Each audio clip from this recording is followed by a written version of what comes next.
Now to a milestone in Pacific Palisades. The Palisades Village shopping center reopening today, 19 months after the fire. And CBS LA's Pozen is there with the stores, the shoppers, and a message of hope tonight.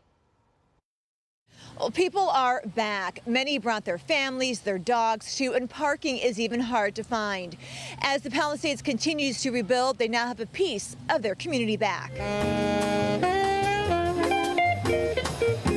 Everything looks so beautiful. Like, it feels really light and warm and celebratory. 19 months after the fire, people are finally back at Palisades Village. The restaurants are full and people are shopping and carrying bags, and business is back in the Palisades. This 125,000 square foot shopping center survived the Palisades fire, thanks to private firefighters hired by developer Rick Caruso to protect it. But Caruso says it wasn't completely spared, and crews had to rebuild, in some areas down to the framing. The price tag, more than $100 million. And you adopted the village as your own.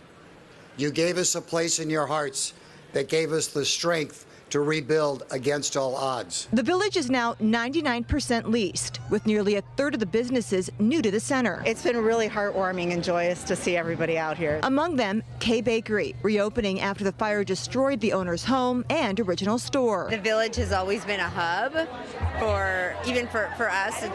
Everyone's just been so amazing. For many business owners, this is a homecoming with their customers. We're part of the fabric of our community, and so they're grateful that we're back, and we're grateful to see them. But just a few blocks away, the fire's impact is still visible. Thousands of homes and businesses were destroyed. When you're driving in here, you still see large tracts of land that are still need to be done up, and this is kind of an island of success, hope. For this community, today is more than shopping or dinner. Not fully back to paradise, but it's special. It's another piece of everyday life coming back. This is just all about hope and just bringing people together in community. The recovery effort is ongoing. Many Palisades residents are still displaced. Caruso saying about 30% of the village's customer base is affected. Reporting in Pacific Palisades, Pozen, CBS LA. Lauren, thank you. And despite today's milestone, Pacific Palisades has a long way to go in the rebuilding process. According to the city of LA, more than 6,400 rebuilding applications have been received and more than 1,500 are in review. Nearly 4,900 plans have already been approved, 4,181 permits issued, but only 41 certificates of occupancy have been given out.